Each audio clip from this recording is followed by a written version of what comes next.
Nova York, Nova York. A cidade é tão boa que repetiram o nome. A não ser que você morasse lá nos anos 1970, quando o crime era alto, a polícia sobrecarregada e todos estavam tensos. Isso foi antes de um dos assassinos em série mais letais de todos os tempos começar a eliminar pessoas para todos os lados. Então, hoje, vamos dar uma olhada em como era viver em Nova York durante os assassinatos do filho de Sam. Mas antes de começarmos, não se esqueça de se inscrever no Weird History. Depois disso, deixe um comentário para a gente e diga quais outras histórias de crimes reais você quer ouvir. Beleza? Tente ignorar as vozes na sua cabeça por um tempo, porque lá vamos nós. No final dos anos 1970, a cidade de Nova York estava meio bagunçada. As ruas eram sujas, a economia estava um caos, e só em 1975 houve 1.800 assassinatos. Até o presidente Gerald Ford meio que disse tchau, depois de vetar a ajuda federal para manter a cidade de pé. O jornal New York Daily News resumiu bem toda a confusão quando estampou a manchete: Ford para a cidade, morra. Bom, não dá para acusá-los de esconder o principal. No meio de tudo isso estava David Berkowitz, um jovem solitário, delirante e, no fim das contas, violento. Berkowitz nasceu como Ricardo David Falco, no Brooklyn, em 1953, fruto de um caso extraconjugal. Seu pai biológico não queria saber dele e poucos dias após seu nascimento, sua mãe, Betty Broder, o entregou para adoção ao casal do Bronx, Pérola e Nathan Berkowitz. Logo, eles deram ao menino seu nome do meio e o sobrenome da família. O jovem Davi era constantemente intimidado pelos colegas de escola por ser acima do peso e judeu. Ele também sofreu várias lesões na cabeça. Aos 7 anos, ele foi atropelado por um carro e no ano seguinte atingido por um cano, que deixou um corte de 10 centímetros na testa.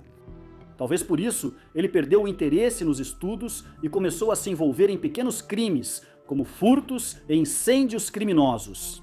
É melhor do que levar uma pancada na cabeça com um cano. De qualquer forma, anos depois, após alcançar a infâmia, os vizinhos e parentes de Berkowitz descreveriam uma imagem nada lisonjeira de sua juventude, dizendo que ele era mimado, difícil e também um valentão. Pearl e Nathan, seus pais adotivos, marcaram sessões com psicoterapeutas. Apesar do histórico de mau comportamento, nenhuma medida legal ou acadêmica foi formalmente tomada. Após servir no exército, Berkowitz reencontrou sua mãe biológica, Betty Broder. Ao saber das circunstâncias de seu nascimento, ele mudou. Ele ficou devastado pela quantidade de figuras parentais que pareciam não querê-lo. Em seu livro de título sombrio, Caçando Humanos, o antropólogo forense Elliot Layton mais tarde chamaria esse encontro de uma crise primária para o jovem. Uma crise que logo teria consequências devastadoras para Berkowitz e para toda a cidade de Nova York.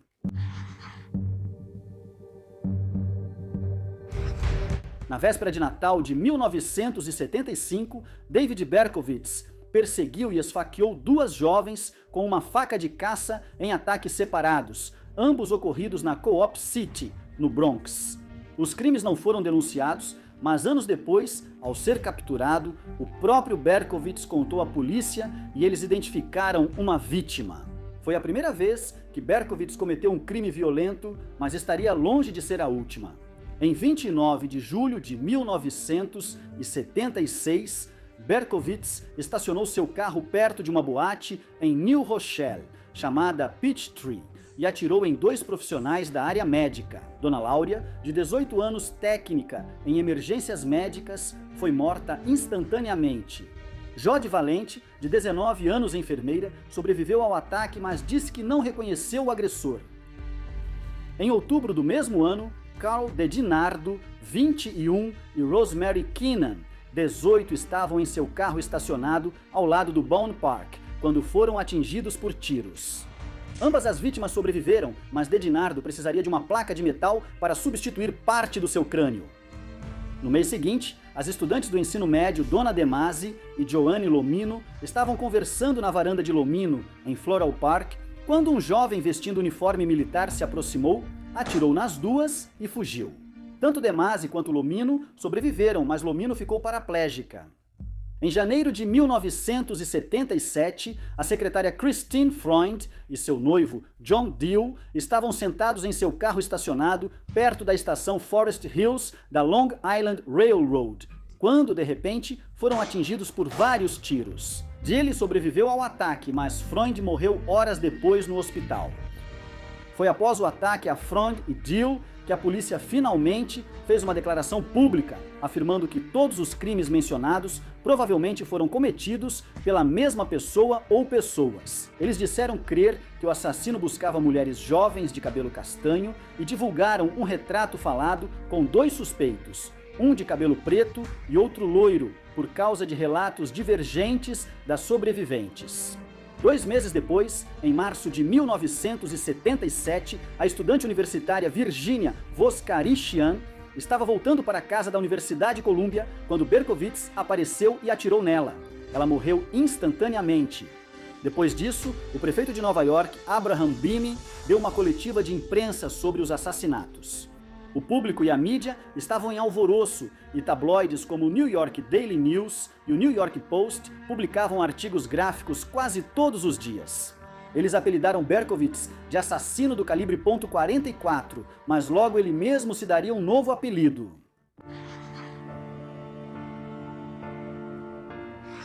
Em 17 de abril de 1977, o operador de guincho Alexander Esaú e a estudante universitária Valentina Suriani estavam sentados em um carro perto da Hutchinson River Parkway quando Berkowitz abriu fogo. Valentina Suriani morreu na hora e Alexander Esaú faleceu no hospital horas depois. Perto do local do crime, a polícia achou uma carta manuscrita para o capitão Joseph Borelli, do NYPD. A carta bizarra trazia mensagens provocativas e assustadoras, iniciando com: "Estou profundamente magoado por você me chamar de odiador de mulheres. Eu não sou, mas eu sou um monstro. Eu sou o filho de Sam." Graças à mídia, esse apelido se espalhou e pegou. No mês seguinte, o colunista do New York City Daily News, Jimmy Breslin, recebeu uma carta escrita à mão de alguém que dizia ser o filho de Sam. Ela dizia em parte: "Só estou te escrevendo para que saiba que aprecio seu interesse nesses recentes e horrendos assassinatos do calibre 44. Quero dizer que leio sua coluna diariamente e acho muito informativa. Jim, o que você terá para 29 de julho?" Não passou despercebido por Breslin, nem pela polícia, que 29 de julho de 1977 seria exatamente um ano desde o primeiro tiroteio do assassino do calibre 44.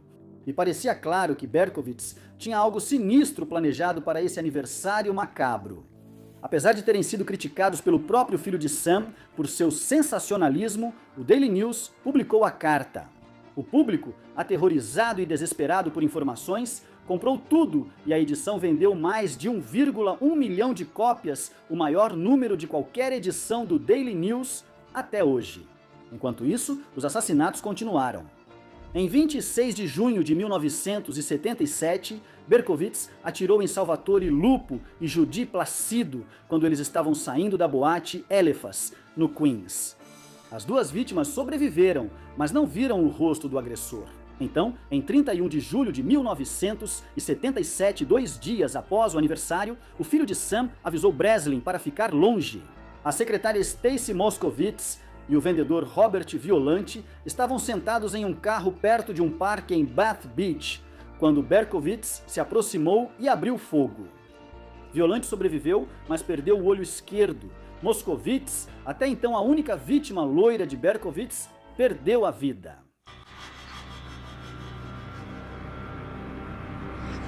Se você está se perguntando como a cidade de Nova York continuou funcionando normalmente enquanto um assassino louco estava à solta atirando nas pessoas impunemente, a resposta é que não continuou. Os nova-iorquinos estavam apavorados e faziam o possível com as poucas informações sobre o filho de Sam e suas tendências. Como algumas vítimas de Berkowitz foram mortas ao sair de casas noturnas, muitos nova-iorquinos pararam de sair à noite. Vale lembrar que esse não foi um sacrifício pequeno, já que era meados dos anos 1970, praticamente o auge da febre da disco. O Estúdio 54, que para a discoteca era o que a Disneylândia era para, bem, a Disney, tinha acabado de abrir em 1977. Então as pessoas realmente não estavam inclinadas a simplesmente ficar em casa a noite toda. Devido à suspeita da polícia de que Berkowitz mirava morenas, mulheres de toda a cidade passaram a cortar, tingir o cabelo, usar chapéus ou perucas. Na verdade, as perucas loiras estavam tão em alta que as lojas de produtos de beleza estavam constantemente ficando sem estoque. O Departamento de Polícia de Nova York estava sob forte pressão para encontrar e deter o filho de Sam. Para isso, a polícia realizou o que foi descrito como a maior caçada da história da cidade. Mesmo só para salvar a reputação, eles precisavam deter Berkowitz. Eles investiram recursos, mão de obra na busca e divulgaram informações inéditas ao público, tentando desesperadamente obter pistas. Enquanto a polícia se agitava, a cidade permanecia estranhamente silenciosa.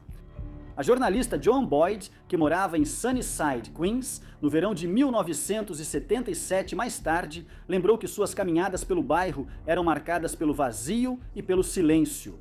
Não havia uma única pessoa na rua, ela escreveu. Eu estava apavorado. Não ajudava o fato de que esse não era o único evento maluco acontecendo em Nova York durante o verão de 77. Uma eleição para prefeito muito disputada entre os democratas Ed Koch e Mario Cuomo abalou o cenário político. Koch, que mais tarde admitiu estar aproveitando o medo da cidade do filho de Sam, fez campanha com uma plataforma dura contra o crime, retratando Cuomo como um liberal frouxo que deixaria assassinos à solta. E funcionou. Koch venceu a eleição e serviu como prefeito até 1989. Também estava acontecendo uma onda de calor gigantesca que culminou em um blackout de 25 horas em julho de 1977. Durante esse blackout, houve saques generalizados, o que provavelmente agravou os medos daqueles que tentavam evitar o reinado caótico do filho de Sam. Não vamos esquecer que a cidade de Nova York também estava literalmente falida, demitindo um grande número de funcionários públicos sem absolutamente nenhuma ajuda do presidente Gerald Drop Dead New York Ford.